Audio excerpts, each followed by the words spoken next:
The amount of interest in the startup ecosystem is at least 10x what it was 10 years ago in New York. And I think that'll continue to evolve. Some of that comes from the fact that people do understand like how those skills translate into lots and lots of different jobs. May never have heard of what a product manager is before, but there's a lot more transferable knowledge than, people thought. If you could change something about the venture industry, what would you change?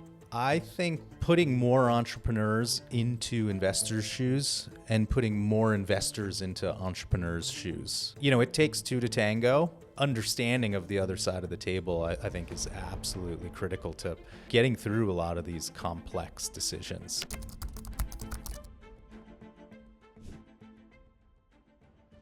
Well, I'm excited to have you here. Paraag Salva, founder of Rhino. Welcome to Change Order. Thanks for having me. Excited to have you. I guess to kick off, I was thinking about ever since Brian Schechter introduced us, and whenever I think about you, I kind of think about the book Range. It's a wonderful book that talks a lot about just various backgrounds that people have in different chapters in their life and how having range in your career actually adds a lot of value to your skill set and building a more holistic skill set for people. And the reason why I was thinking about it for you was you had a career in the public sector before, working for people like Chuck Schumer, which I think might have been an internship, the Clintons, and then, Mayor Bloomberg. You even had 2 stints at Goldman Sachs in between. So my first question for you is, why go from the public sector and Goldman to dating? Oh, that's a really great question. Dating was my first startup. So I was, at a crossroads where I was looking to finally dip my toe into startup land. And at the time, 10 or 12 years ago, however many years ago it was now, startups were not super popular, particularly in New York. It was very much still like a real Silicon Valley thing. And being a finance guy or a finance bro I don't know if there's an equally offensive, derogatory acronym around, public service or working in government.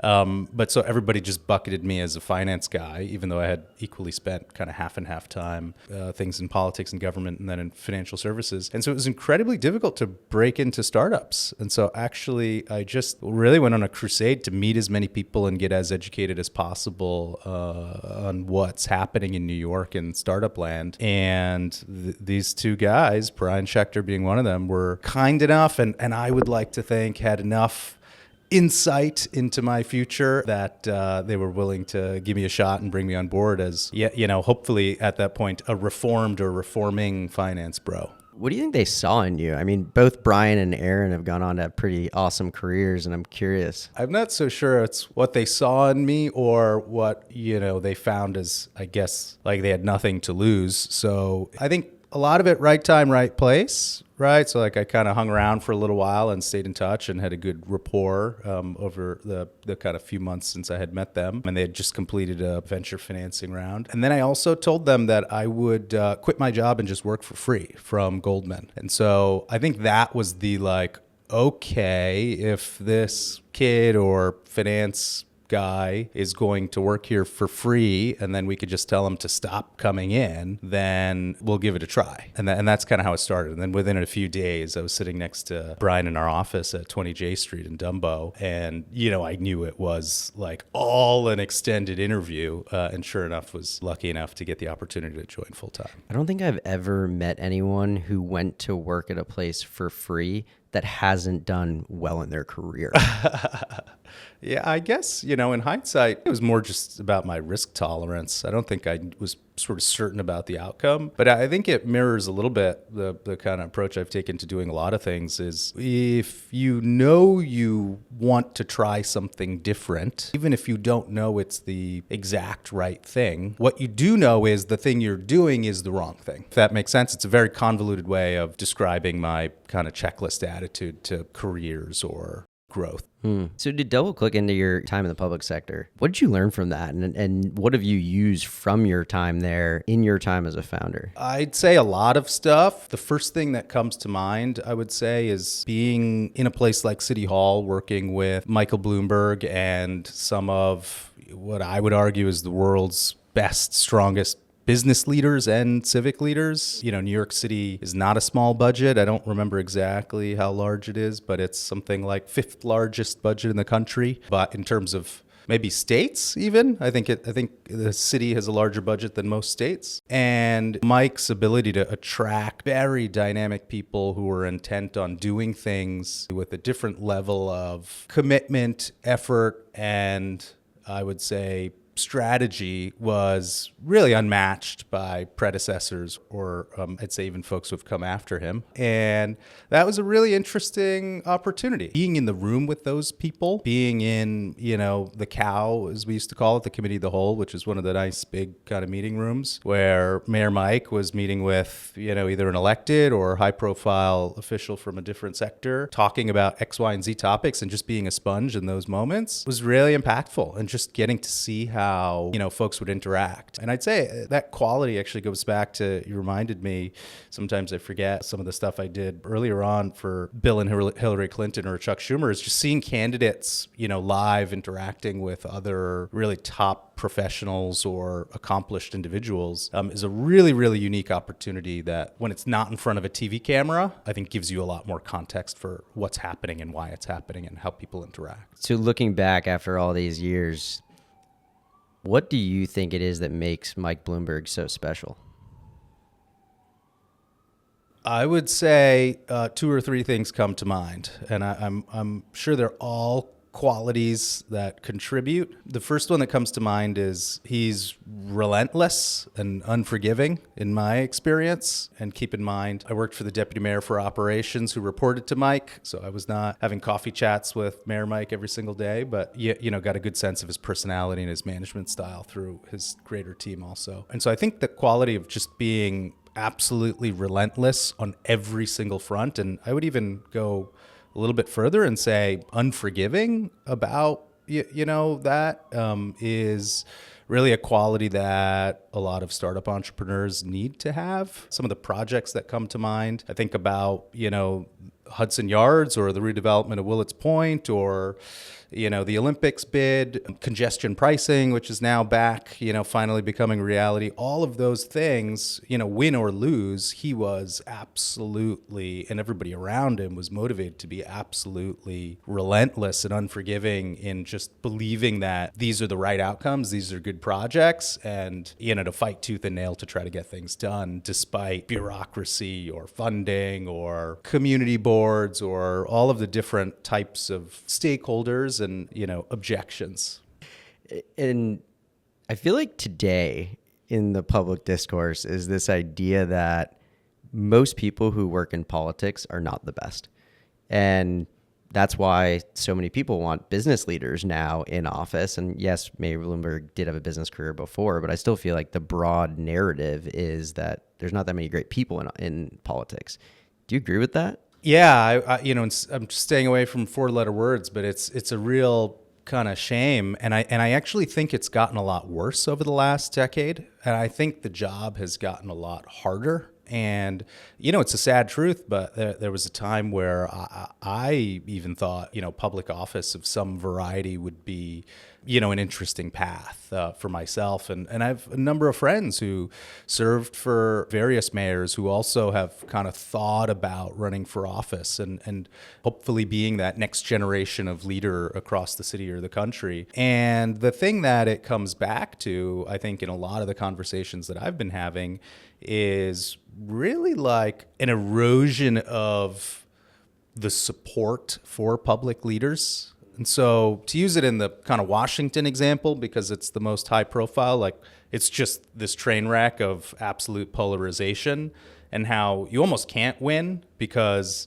everybody on social media and in every forum is just looking for ways to like stick a shiv in as opposed to work towards a positive outcome for humanity. And that happens in, city politics too. It's just no longer a desirable job because of all of the tax and challenge it puts on not just you, but your family and literally every single kind of piece of your public existence. And so I think it's just a huge cost that's gone up because of the transparency, around the job and the people and, just 2024. I mean, it's pretty wild. I remember reading something recently about how politicians years and years ago had actually banned coffee drinking.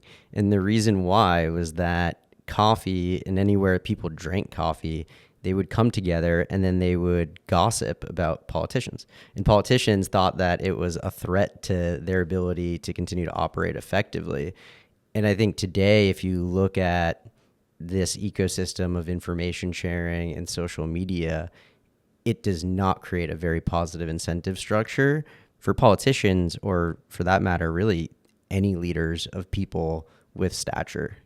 Yeah, I think actually it extends itself into the business communities also, in terms of what's better, a long-term private company or public company. I'd say, friends, of mine that have transitioned from being private to public, or, considered it. Really, I think, in my view, it comes down to two things: access to capital, and is there some public notoriety or public relations advantage, like a press advantage or prestige advantage to being listed versus private. But besides those two specific things, I'm not sure there's a ton of other upsides, but there are a ton of downsides, because you're no longer just, absolutely in control and able to optimize for what you view as long-term shareholder value. Yeah, no, I agree. So you go from public office back to Goldman. What was going through your mind? Why'd you make that decision next? It was a really strange time, I think, in New York City. And for me, it was similar to any other kind of career turn I had taken or was taking, in that I knew I was not forever going to stay in public service. I was what I would call a T2 Mike Bloomberg guy. And so I came in towards the beginning of the second term. And at the time, for folks who were around New York at that time may remember that New York City was term limited, or mayors were term limited in New York City to 2 terms. And so for me, I was always planning to exit at the end of the mayor's second term.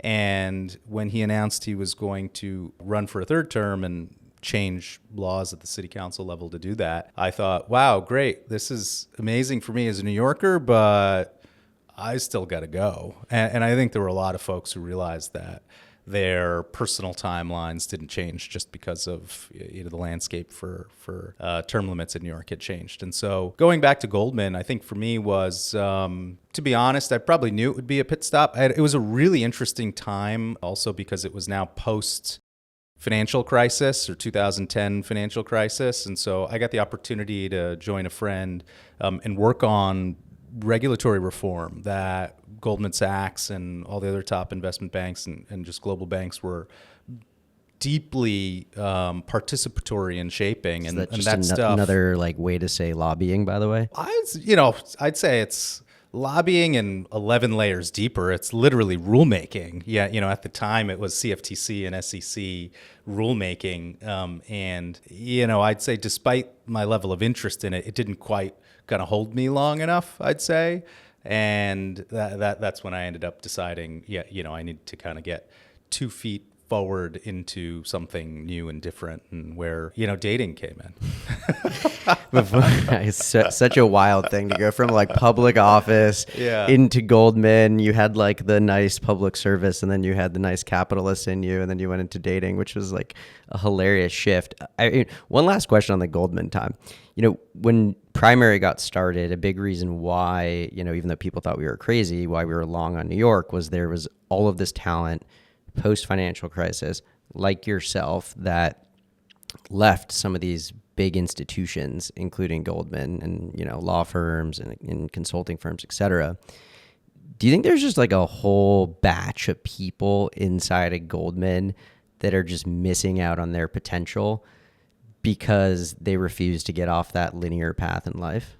I think that's probably true, not just at Goldman, but across every major industry or profession. And, I don't have any data to back it up, but except my own experiences. I'd say when I started at Goldman 20-ish years ago now, which makes me feel old or aged, or whatever the polite expression for that is. But I'd say there's 2 or 3 folks who, looking back, even now, were clearly not just smart and talented and good at the job, but loved it. Those people are still there or in some capacity doing similar type of work. And I think for them to have found that so early on is amazing. And I'd say, for everybody else, there's some version of complacency or searching that, either sets in or needs to happen. And so for myself, I'm glad it was, sort of searching. I often think back, on that time that I spent there, really my first kind of 2 years working full time at the bank, was probably the best education I ever had. And I would do it all over again, even though I now know 20 years later it wasn't my life's calling, because of the skills and the experience that it gives you just about how to work towards anything, honestly, and seeing so many reference points and such a strong structured playbook. And so I think it really comes down to an individual choice. I would say it's not so much whether those people are stuck at a bank, but those people would be stuck wherever they are. Yep. Just because I think it really takes something from inside to unlock and push you to search in this context. There's definitely a lot of talented people that I hope will leave and start companies here in New York, as I feel like it is a good training ground at the end of the day. And they are very good at recruiting incredibly intelligent people. Absolutely. Yeah, I think it is. And what I will say is the things we can control from, the light side of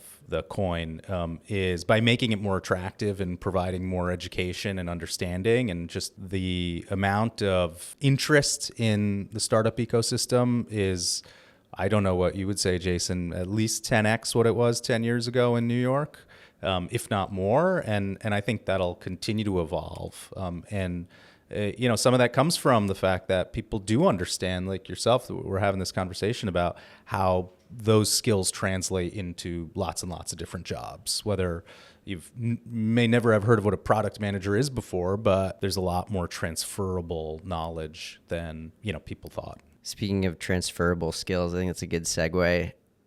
You went from Goldman, you went to How About We, which was the dating company, and then you got into the real estate world. How did you find yourself in the real estate world, and why did you make that jump into entrepreneurship at that point in your life? It was a really, I'd say, organic moment for me. It was not an overnight thing.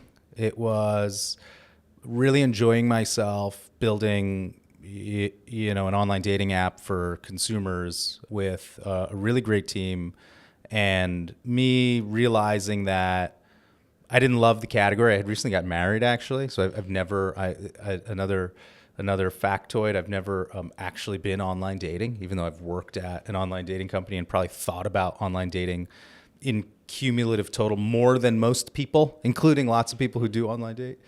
And so I kind of knew subject matter. I was plateauing or had kind of reached my limit.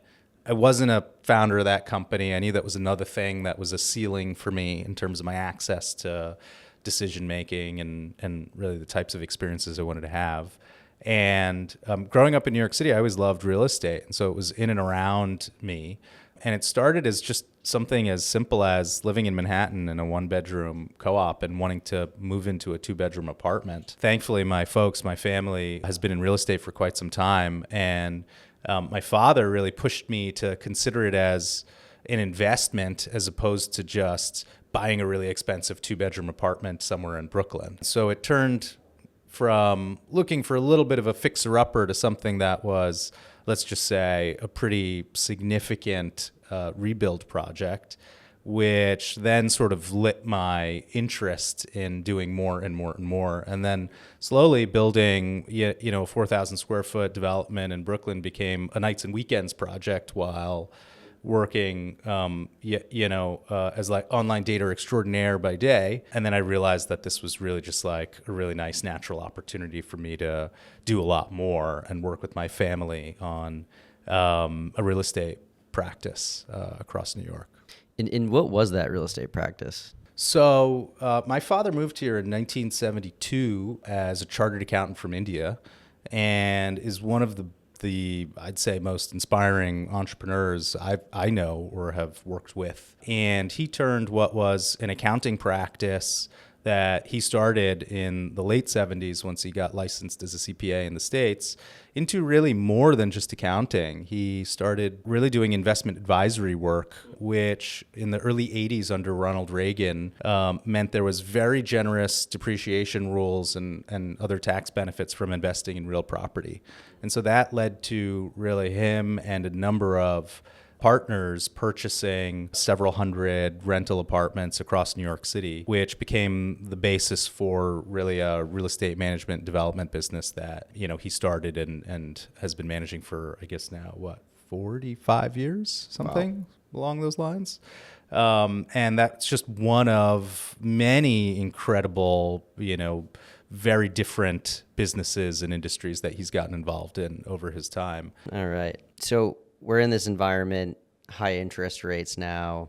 I think real estate investors, candidly, are, scurrying around. Some of them are fighting fires. Some of them are, licking their chops, waiting to go and buy real estate. It actually feels exactly like VC, by the way, right now. It's like we're all fricking putting out fires from our old funds, and then the AI craze is, creating this whole new thing.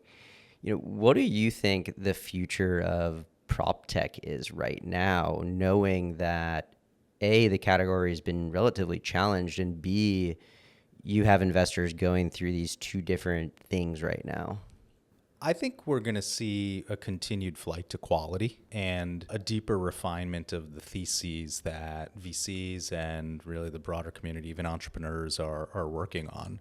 And I'd say that that's less of an insight that's specific in my mind to real estate, but just more about the kind of back to basics or correction or, return to Warren Buffett or whatever, kind of analogy you want to put out there of coming off of the last super cycle. It's interesting because for a lot of people who are, maybe a bit younger than I am or that we are, is they didn't know any other market, right? Like, I think to go through 2 or 3 or 4 or 5 different boom and bust cycles gives some of the more tenured investors and entrepreneurs perspective that, the fundamentals are the fundamentals. Whereas I think for a lot of people right now, especially as how crowded or how many new entrants have come into the investment space in the last decade, they just don't have the reference points. And so it feels very unusual. And so I think for Proptech specifically, we're going to see more actual software companies, less, in my mind, of a conflation between assets and software, and more of a focus on what, kind of real near-term and medium-term scalability looks like in a sustained manner, where it's not just about marketing spend and pouring capital onto something to get it to a place where it can eventually work. And I think that's also really informed by real estate owners and operators, quite frankly, because I think there's a real conservatism that comes with the asset class. I always think about it as why people think about New York City real estate, for example, as a flight to quality, right? Because it's a very good long-term appreciating asset, but not quite as risk tolerant as, say, a typical VC investment, right? Like you're not looking for a moonshot. You're looking for whatever the 5, 6, 7, 8% return compounded over a generation. And that's the same kind of mindset that real estate owners have when they're approaching their technology decisions. They're saying, I'm a very conservative long-term thinker that wants to protect wealth and protect my business.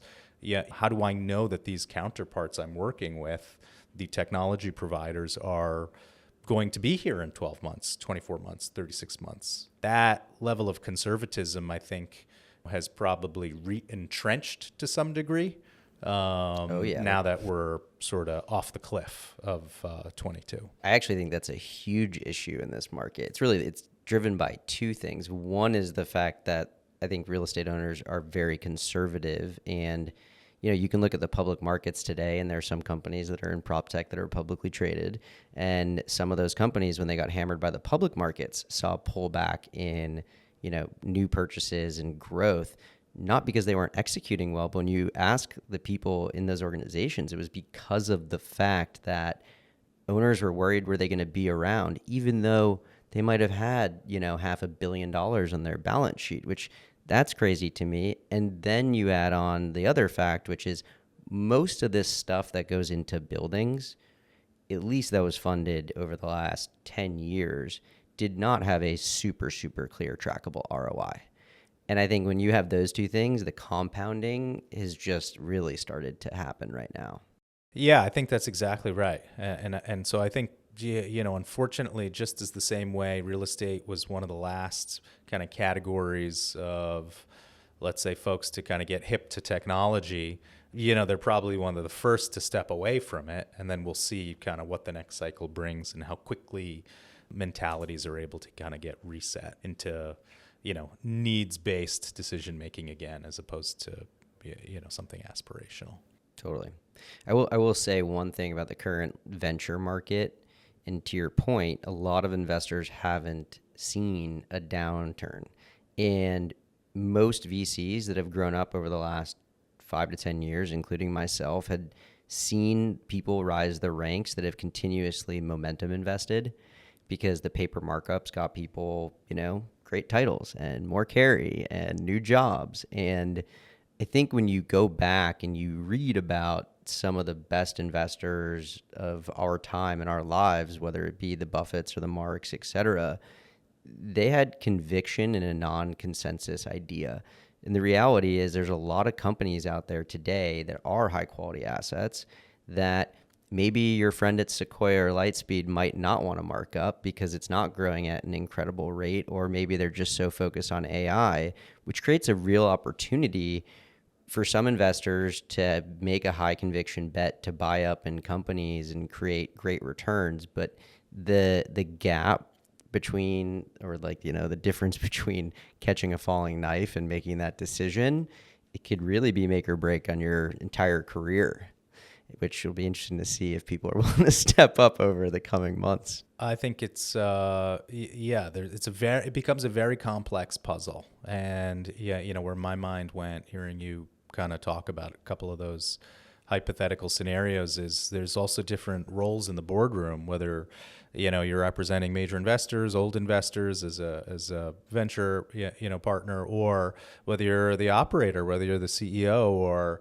another role, and that leads to a very complex set of discussions around what the right outcome is for the company. I think generally speaking, that's also what moments like the current market we're in, where incentives are not always so obviously aligned towards one North Star, because maybe it's not clear what success looks like. And so I think it's certainly a lot more complicated, but of course there will be huge success across Proptech, and I think it's just too important and too big of an asset class for there not to be significant gains, and it'll be really interesting to see where those continue to come from. Agreed. Last couple quick questions for you. I mean, you're coming off your last experience running Rhino. We're talking about the venture world going up and down, so on and so forth. If you could change something about the venture industry, what would you change? I think putting more entrepreneurs into investors' shoes and putting more investors into entrepreneurs' shoes, I think would be a great outcome for a future world. I like that. I think, it takes two to tango, absolutely. And I think, they're actually, in my mind, can have different strengths in what makes great investors great and what makes great entrepreneurs great. But the understanding of the other side of the table, I think, is absolutely critical to, getting through a lot of these complex decisions together. Swapping shoes, would be, I think, really worthwhile. I've thought a lot about that lately. There's two things that stick out to me. Yeah. One, I think a lot of investors just never fully appreciate the levers that can be pulled in a company, how hard it is to pull those levers, and what the actual impact could end up being, especially later stage investors who tend to be more financially driven. They're looking at spreadsheets and they're not close enough to the day-to-day. And so when they see, numbers dropping this way or going up that way, they just get a little skittish, and it's easier for them to write it off and move on. Whereas like, I think, being at a seed fund that's pretty concentrated, we get in, I'm a former founder and operator, like we have the opportunity to go in and like see things. So I tend to be more comfortable than my later stage peers with the ups and the downs and the swings. When on the flip side, I think for founders, what is not fully appreciated broadly is venture is actually a bad asset class. It is a very hard asset class where, over half of venture funds return under 1x, and top quartile funds are not unbelievable. They're good, but they're not unbelievable. So you really need to be in that top 5%. Well, if VCs owned more of companies, and if the market was less efficient, or, what it was back in the day when Steve Jobs sold 30, plus percent of his company for $100K, the returns could actually be better. But we're now in this efficient world where some of the behaviors are being driven by the outrageous prices that are being given out, across the board, I think, which it creates some interesting incentives around the ecosystem. Yeah, I mean, I'd say on the entrepreneur side or the founder CEO side, I'd say a lot of people prioritize the wrong things when they're looking at term sheets, and so it's something. Yeah, I've had numerous conversations with with other entrepreneurs. It's not just price, and I think that's a really unfortunate thing that folks have kind of started optimizing for, but. There's a lot more to it. Totally agree. Well, Paraag, curious, what's next for you? How are you thinking about what's next for you? Oh, we'll see. I took a nice summer break and spent some time with my family. My kids are 10 and 8 now, and so I got to do some traveling and some quality, time with them, which was great. And then I started kind of getting itchy. I'd say I'm not a beach person. I don't know. Maybe it's because, I'm Indian. I grew up in New York. We're just not beach people. So I don't imagine I'll just be kind of coasting on my laurels for the rest of my days. Stay tuned. Maybe that'll be a good opportunity to come back for another chat. Some interesting things brewing. Yeah.